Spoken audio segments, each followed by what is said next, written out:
Sometime between the years 6 and 4 BC, a man who was claimed to be the Son of God was born in the village of Bethlehem in what is today Israel. By his mid-30s, Jesus of Nazareth had gathered a small following including 12 disciples to teach and spread the word of God. But shortly after his entrance to the city of Jerusalem, he was detained by the Romans and lashed to a cross, dying on the 3rd of April, 33 AD. But as the story goes, he resurrected on the third day before making his ascent to heaven. Jesus lived, died, and revived, all in the place that we have dubbed the Holy Land, making it a sacred place for the Christian faith. But Christianity isn't the only religion that holds this land dear. According to Islamic tradition, sometime around the year 610 AC, a 40-year-old man named Muhammad began to receive visions from God, or as the Muslims refer to him, Allah. In a cave near the Arabian city of Mecca, an angel named Gabriel appeared before Muhammad and revealed what was the first teaching of the Quran. As a prophet of Allah, Muhammad kick-started the spread of Islam. The Muslim faith started in Arabia before reaching as far away as the Iberian Peninsula. Sometimes Islam spread peacefully, but more often than not it was violent. During the year 637, Muslim troops of the Rashidun Caliphate laid siege to the city of Jerusalem, which was then under control of the Eastern Roman Empire, better known as Byzantium. The conclusion of the siege and the capture of Jerusalem was of great significance for Islam. In 621 AC, Prophet Muhammad died in the city of Medina, but for some reason decided to make his ascent to heaven from the Temple Mount in Jerusalem. You'd expect Christendom to have firmly responded to the rapid expansion of Islam. They did, except they were 400 years late. When in 1094 or 1095, Byzantine Emperor Alexius Komnenos sent a plea of assistance to Pope Urban II of the Roman Church for aid against the Seljuk Turks in Anatolia. During 1095, in the French town of Clermont, Pope Urban delivered a sermon whose ramifications would be felt for centuries. For your brethren who live in the East are in urgent need of your help, and you must hasten to give them the aid that has often been promised to them. For, as most of you have heard, the Turks and the Arabs have attacked them and have conquered the territory of Romania as far west as the shore of the Mediterranean and the Hellespont, which is called the Arm of St. George. If you permit them to continue, thus for a while with impunity, the faithful of God will be much more widely attacked by them. All people of whatever rank, foot soldiers and knights, poor and rich, to carry aid promptly to those Christians and to destroy that vile race from the lands of our friends. I say this to those who are present, it meant also for those who are absent. Moreover, Christ commands it. The Pope called for a crusade sanctioned by God to push back the Muslims in the East and to reclaim Christian land. All those who die during this endeavor shall have immediate remission of sin. Obviously, the call for a crusade was motivated by Pope Urban's own faith, but, while not necessarily malicious, the reasoning goes much deeper. There were initially 5 great Christian patriarchs spread across the Mediterranean. The Patriarch of Rome, who'd claimed the title of Papa, or Pope, meaning father, sought to claim preeminence above the others. However, the papacy struggled to assert its authority over Western Europe. After the fall of the Western Roman and later the Carolingian empires made this more difficult by disrupting the frameworks of power within the church. As a result, bishops enjoyed higher degrees of autonomy at the expense of papal authority. The launching of a crusade had the possibility to increase the power of the Pope and protect Christendom as a whole. For the average man, the rewards of joining the crusade more than outweighed the risks. While it would give them the opportunity to plunder defeated enemies, the main factor that drove people to enlist were the prospects of serving Christianity and the remission of sins. This being the Middle Ages, religion played a central part in the lives of ordinary people. The source of their devotion wasn't just love for Christ, but also fear of punishment. Everyone was fearful of falling down to hell after their passing, seeking to avoid this fate at all cost. Waging holy war was perhaps viewed as the most viable way to absolve all sins. Luckily for the Christians, the Muslim world was in a particularly vulnerable state. After Islam's early conquests, the Islamic world began to fall apart into a myriad of independent entities that spent just as much time, if not more, fighting each other rather than the Christians. Relations between the Muslim and Christian worlds also fluctuated between periods of conflict as well as periods of peace rather than being locked in perpetual war with one another. Whether the disunity of the Muslim world was known at the time by the Crusaders is unclear. The Muslim threat was significantly overblown by bias and propaganda. In his letter of instruction to the Crusaders, Pope Urban briefly mentions the accounts of barbaric acts committed against Eastern Christianity. While discrimination against Christians living under Muslim rule did occur, it was simply easier to just leave them alone and impose upon them special taxes. Regardless, the men who set out on crusade were determined to liberate the Holy Land and push back the Muslim horde. Pope Urban's call for a crusade was greeted by enthusiastic supporters all over Europe. Some people were so committed to the cause that they didn't even wait to reach the Holy Land. Apparently, they determined that the best way to fight back against the Muslims was to terrorize Europe's local Jewish population. In many towns and cities, particularly in Western Germany, wannabe crusaders enacted pogroms that killed hundreds, if not thousands, of Jews. One such man that participated in these crimes was the Catholic priest called Peter the Hermit. He would go on to lead a contingent of 15,000 strong as part of the People's Crusade, whose participants were largely made up of peasants, though some nobles also partook in this endeavor. Starting in 1096 from the Rhineland, Peter the Hermit and his trusty mule, along with his followers, set out first to the city of Constantinople, the capital of the Byzantine Empire.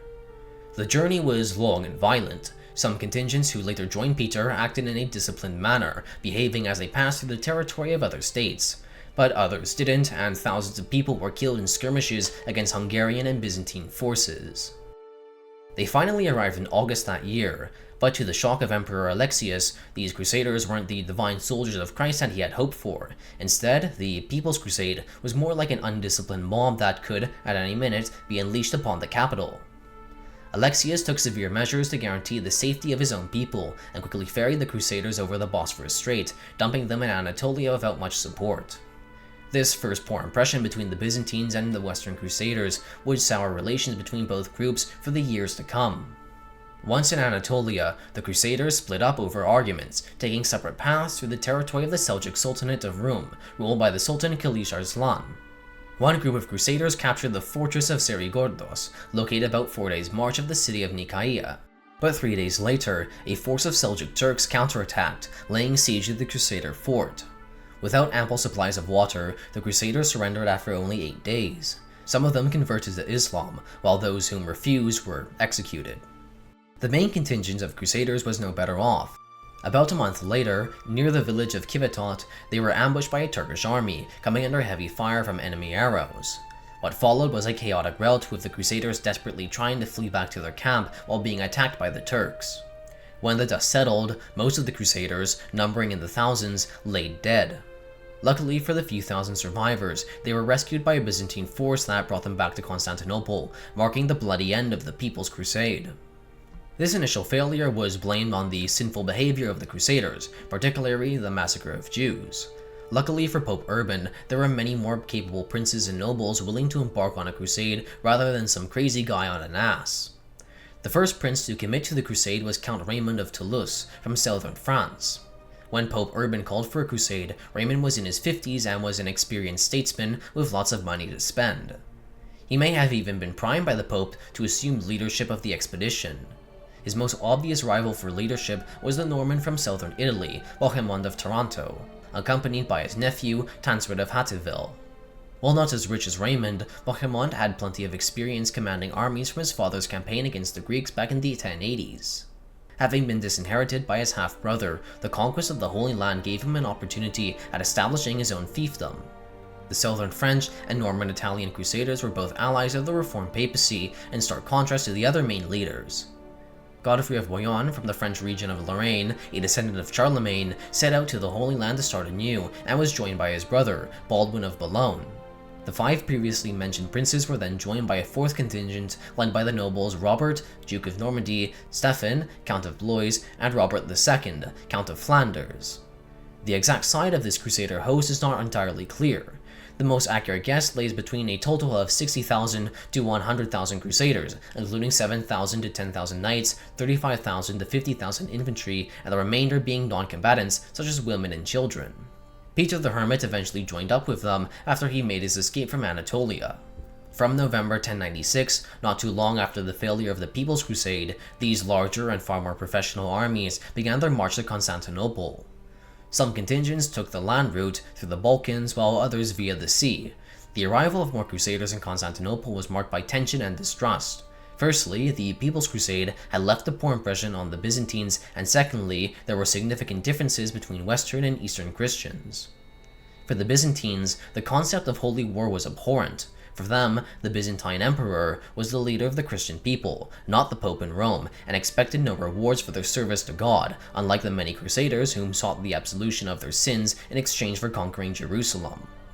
The Byzantines were also distrustful of the declared motivations of the Crusaders, believing instead that they were just after land and money. Emperor Alexius even had his soldiers escort them through his territory.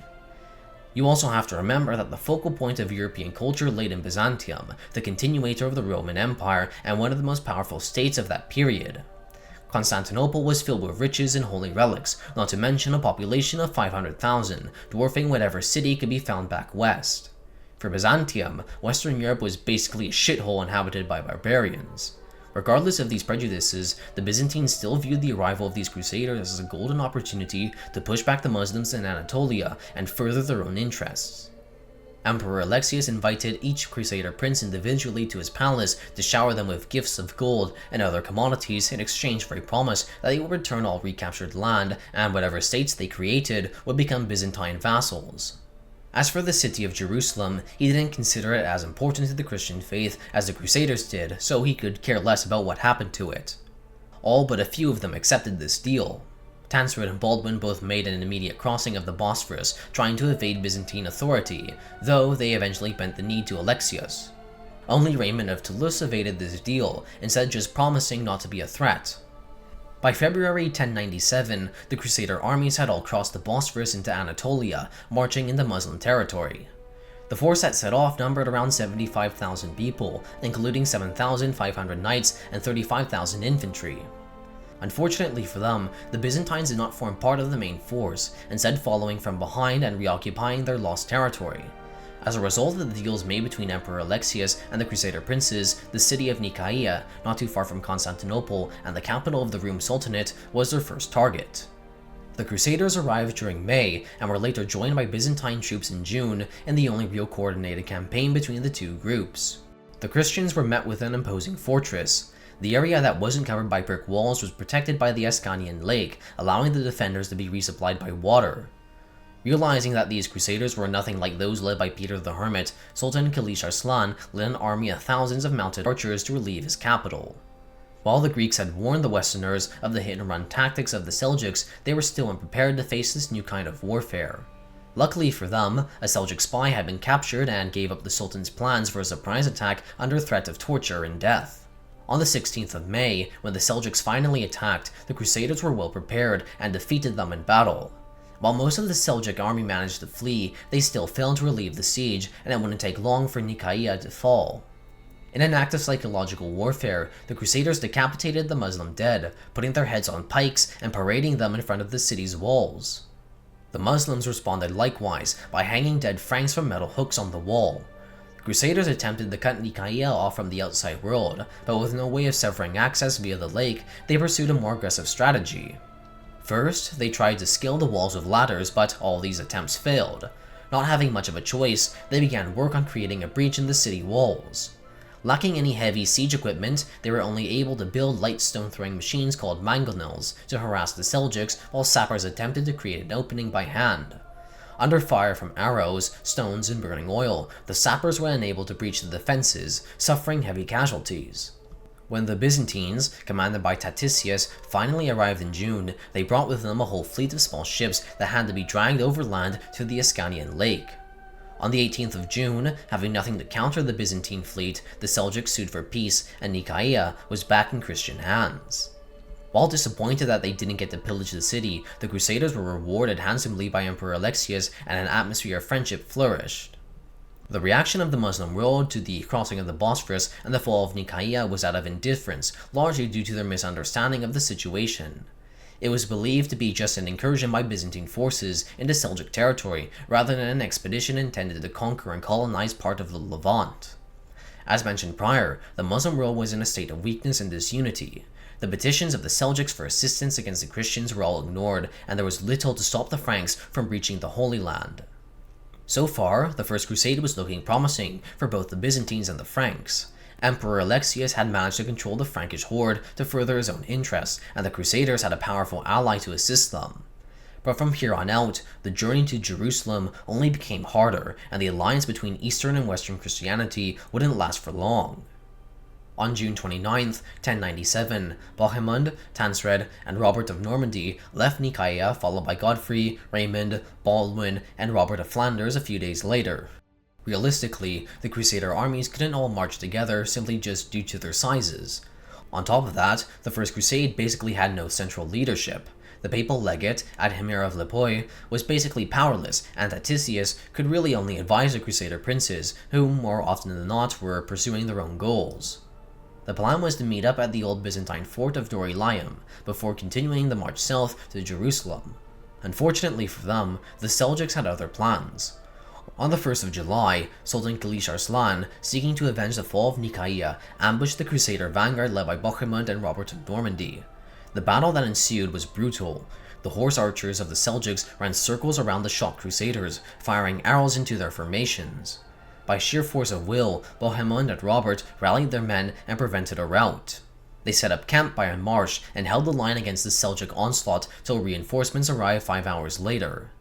In total, 4,000 Christians and 3,000 Muslims were killed in the Battle of Dorylaeum.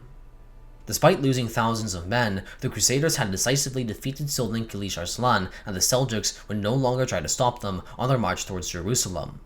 Even after their victory, things were still incredibly difficult for the Franks. Most of the war horses that they brought with them from Europe had died, and many of the knights were forced to ride donkeys, as if they were Sancho Panza from Don Quixote. Their equipment even had to be carried by goats, sheep, and dogs. To make matters worse, disease, hunger, and thirst became a consistent problem, picking away at Crusader morale. During their march south towards Syria, the Crusaders made contact with the Armenian Christians, forming alliances with them and securing much-needed support.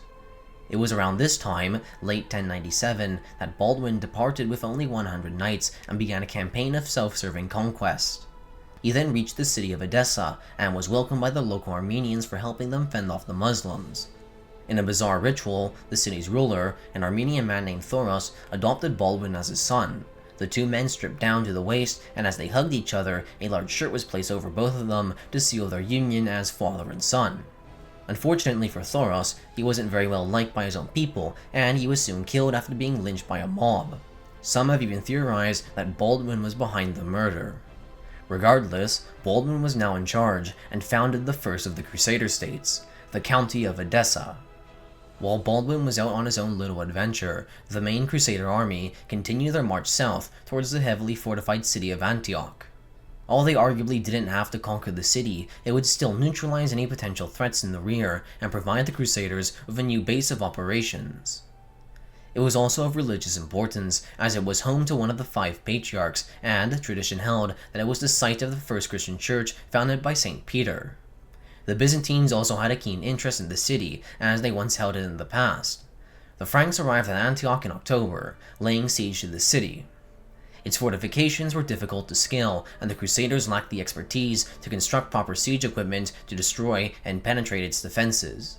Encircling the city also proved difficult due to Antioch's rough terrain, being covered in the east by a hill and by the Orontes River to the west, combined with its massive wall with 6 gates. A fleet from the Italian city of Genoa arrived at the nearby port of St. Simeon, but was only able to provide them with a limited amount of food and materials, and the Franks were forced to venture out farther and farther in search of provisions. By this time, only about 1,000 horses had survived, and thousands of Crusaders fell ill with the plague. Thousands of Franks had now died of disease or had deserted. The only advantage that they had over the defenders was the weakened state of the Muslim world. At the very least, it would take Islam quite a while to respond to the Frankish incursion. The Crusaders built a series of forts, primarily around the southern gates, attempting to police access to the city. The siege of Antioch was characterized by a long duel of attrition, occasionally broken up by small-scale skirmishes. After one such skirmish, the Crusaders had captured 100 Muslim prisoners and proceeded to decapitate them and parade their heads on spikes in front of the city's walls, just as they had done in Nicaea. The Muslims also perpetrated acts of cruelty against the Christians of Antioch. The Greek patriarch of the city was even hanged from the city's walls by his ankles and severely beaten. Believing that God had abandoned them, the papal legate, Adhemir of Lipoi, held a myriad of rituals to combat the supposed pollution of sin. This did little, if nothing, and the siege had no end in sight. Taticius soon left the main Crusader army in search of supplies, though his intentions are doubtful as he never returned. Our old friend Peter the Hermit even tried to desert, but was caught and dragged back to the Crusader camp by Tancred. Luckily for the Crusaders, the supply situation started to improve around March of 1098. Supplies from Baldwin soon arrived, and a large shipment from an English fleet was delivered in St. Simeon. Raymond and Bohemond then successfully transported the shipment back to Antioch, allowing Bohemond to blockade the bridge gate from the Muslims.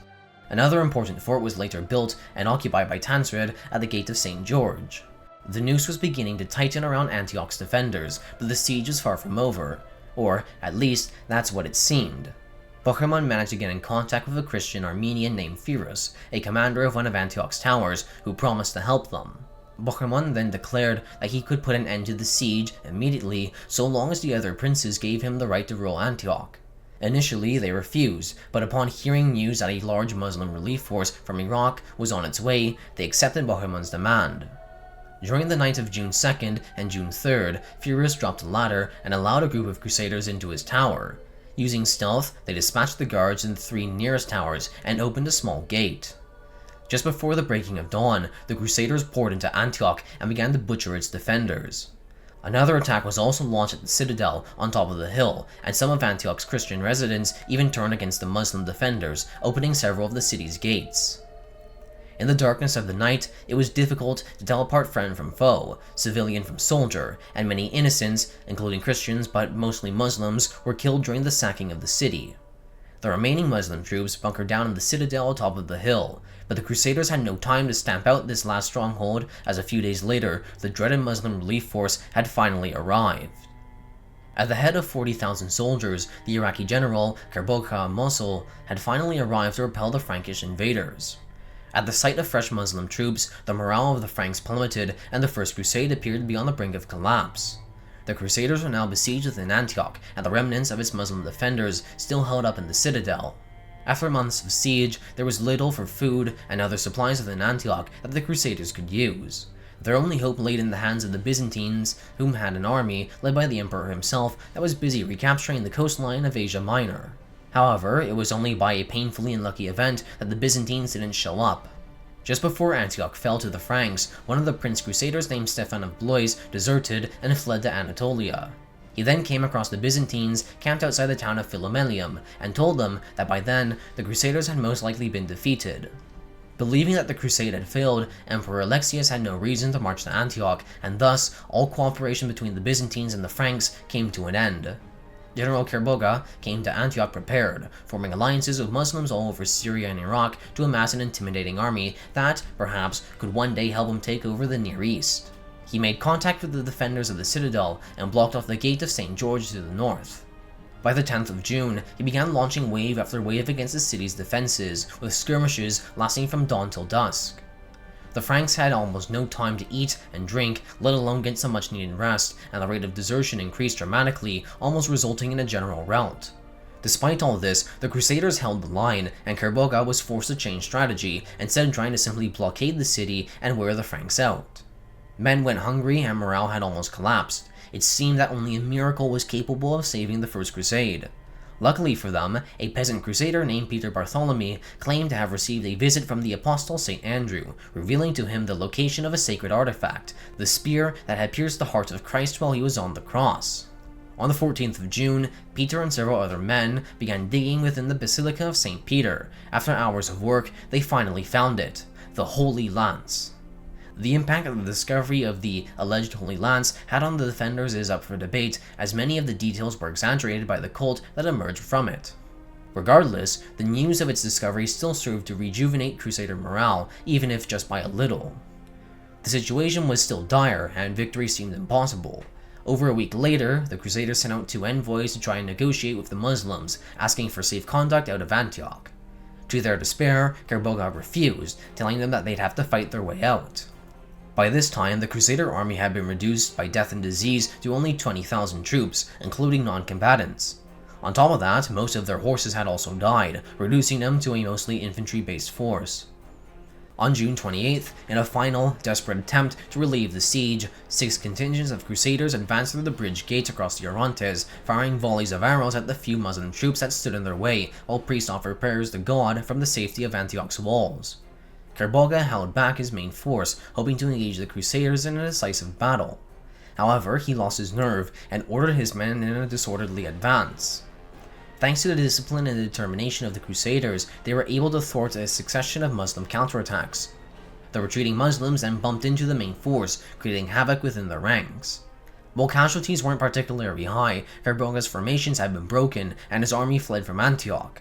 Soon after, what was left of the Muslim garrison in the citadel surrendered, and the city was finally back in Christian hands. Since the Byzantines had failed to uphold their end of the agreement, Bohemond felt no need to surrender Antioch to them and tried convincing the other Crusader princes to recognize his right to the city. Peter Bartholomew, the peasant who discovered the supposed Holy Lands, took credit in part for the Crusaders' victory. Raymond of Toulouse was a prominent believer in the cult of the Holy Lands, which helped him increase his influence and power within the Crusade. Despite their victory at Antioch, the Franks were still ravaged by hardship. Disease was ever so present, even claiming the life of Adhemir Lepoy. He was buried in the same hole that the Holy Lands had been found in, which was ironic because he himself doubted its authenticity. By doing this, Peter Bartholomew increased both his and Raymond's influence.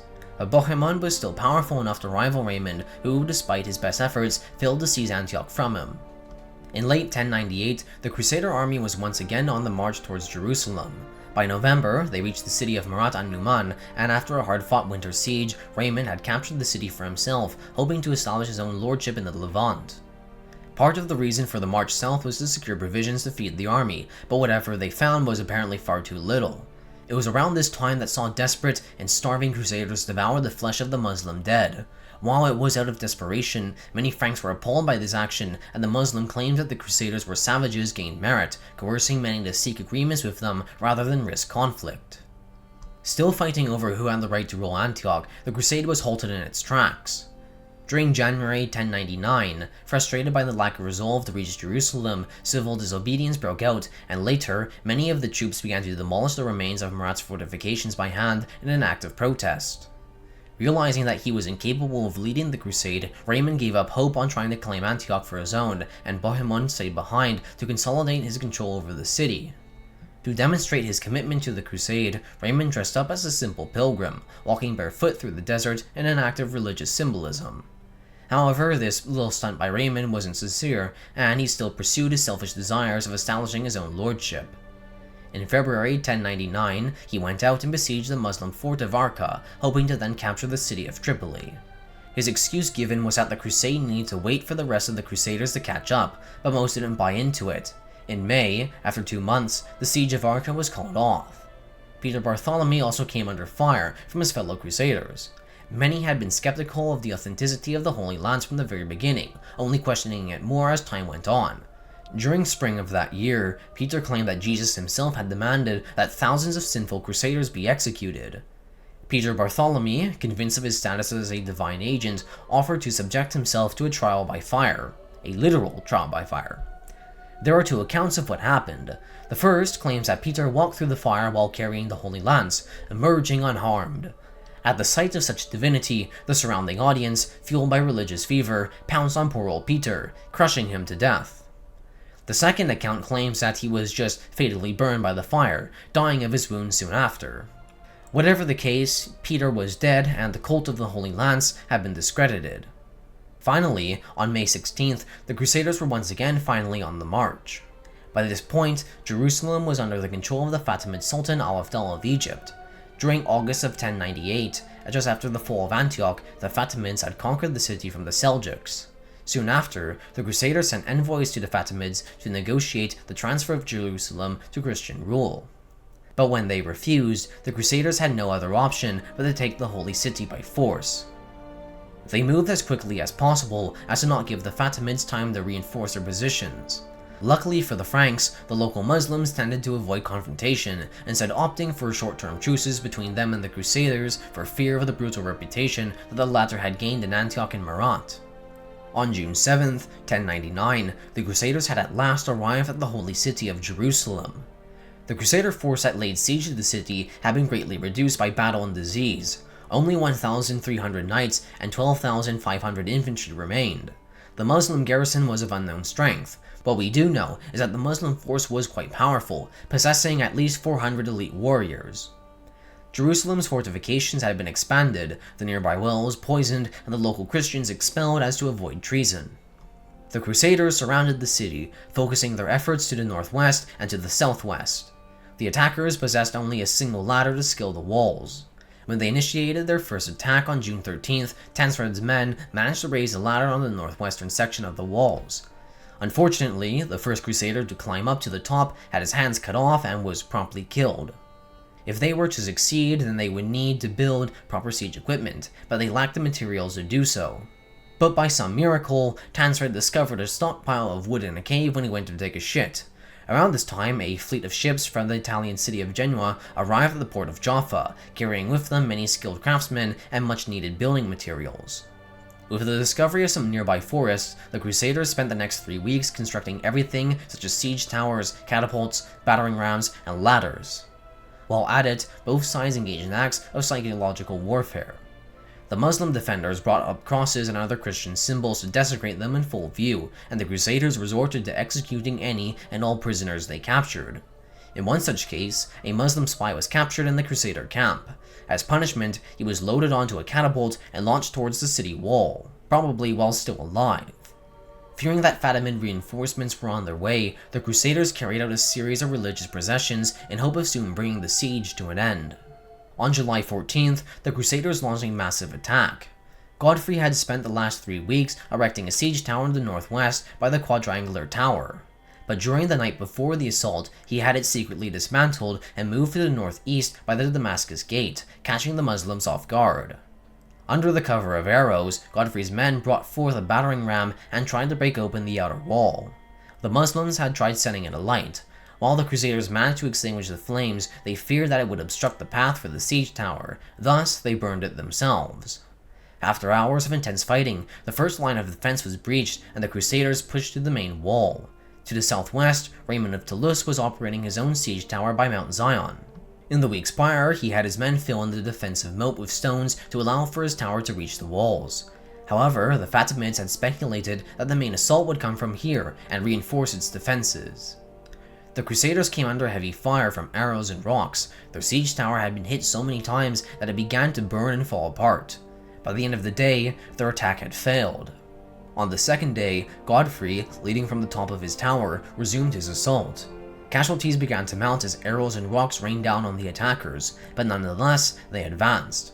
In their desperation, the Fatimids employed a new iteration of Greek fire that couldn't be extinguished by water. However, the Crusaders had been warned about it and were told that it could be extinguished with vinegar. To the dismay of the Fatimids, when they threw a wooden beam alight with this combustible material towards the siege tower, the Crusaders simply put it out. From the top of their siege tower, the Crusaders were able to fire down on the Muslims below. The wooden structure supporting the city's walls had somehow caught fire, causing the Muslims to panic and fall back. With this breach in the defenses, the Crusaders quickly poured through the gap using a ramp on the siege tower and with ladders from below. Upon hearing news of the breach, Jerusalem's garrison began to panic and many defenders abandoned their posts. With the Muslims deserting their positions, Raymond was able to breach the southwestern defenses. By this point, the fate of Jerusalem was sealed and the Crusader onslaught began. When the Crusaders finally entered the city, Muslim resistance had all but collapsed, save for a futile attempt at the Haram al-Sharif mosque. Having been deprived of food, water, and sleep for 3 whole years, the Crusaders began a brutal massacre of the city's remaining defenders and civilian population, all the while pillaging anything of value. Surrendering wasn't always an option, as many prisoners were immediately slain. The murder of Jerusalem's non-Christian population, including women and children, lasted for at least 2 days, and the city was littered with bodies. So much blood had been spilt that even several months after the bodies had been disposed of, the city still reeked of death. The exact amount of people killed during the sacking of Jerusalem is heavily disputed. Muslim sources from the 13th century claim that 70,000 people were murdered. Modern historians, on the other hand, have argued that the figure lies around 10,000. Even lower is a Hebrew source from the period that claims only 3,000 people were killed. Regardless, the massacre that unfolded was still horrendous and would go on to strain Christian-Muslim relations for centuries. Interestingly, many Christians from this time period glorified the violence, wholeheartedly believing that they were doing God's work, even praying to the Lord immediately after slaying innocents. Just as had happened with Antioch, the Crusader princes began to argue amongst themselves over who should rule Jerusalem. Raymond of Toulouse still hoped to carve out his own lordship in the Levant, but unfortunately for him, he lacked the support to take over. Instead, Jerusalem was given to Godfrey, who assumed the title of Advocate of the Holy Sepulchre, refusing to be called a king. The Franks were still surrounded by enemies. The Fatimid Sultanate, Al-Afdal, led a Muslim force numbering 20,000, arriving in the port of Ascalon, just west of Jerusalem. Once again, the Crusader army was on the march, preferring to risk it all in a final battle for the Holy Land rather than let the Muslims take the initiative. They left Jerusalem on August 9, 1099, with a force of 1,200 knights and 9,000 infantry. Despite being outnumbered, the Crusaders caught the Fatimids by surprise, charging into their camp and wreaking havoc. Al-Afdal fled back to Egypt, leaving behind what remained of his men. Surprisingly, the remaining Muslims weren't completely slaughtered, instead taking shelter in the port of Ascalon. They tried to negotiate their surrender with Raymond, believing him to be more trustworthy than the other princes. But negotiations broke down as the Crusaders couldn't come to an agreement on what to do, returning to Jerusalem and leaving Ascalon in Muslim hands. With the First Crusade at an end, most of its participants went home to a hero's welcome, bringing with them as many holy relics as they could. Only about 300 knights and 2,000 infantry remained in Jerusalem, not including those in Antioch and Edessa. Pope Urban never lived to see the Holy Land back in Christian hands, having died shortly before the fall of Jerusalem. In the wake of the First Crusade, 4 new Crusader states emerged in the Levant. The first was the County of Edessa, founded by Baldwin of Boulogne. The second was the Principality of Antioch, founded by Bohemond of Taranto. The third was the County of Tripoli, founded by Raymond of Toulouse's son, Bertrand of Toulouse. The final, and most powerful of the 4, was the Kingdom of Jerusalem, founded by Godfrey of Bouillon.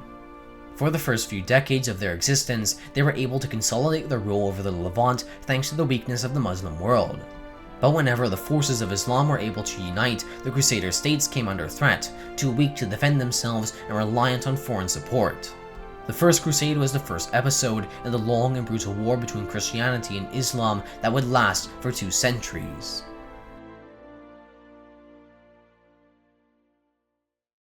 If you sneeze, and I say God bless you, the only thing you should say is thank you. I don't need to hear all of this. How did you get in my house? Why is my window broken? I'm calling the police. Ain't nobody got time for that. Be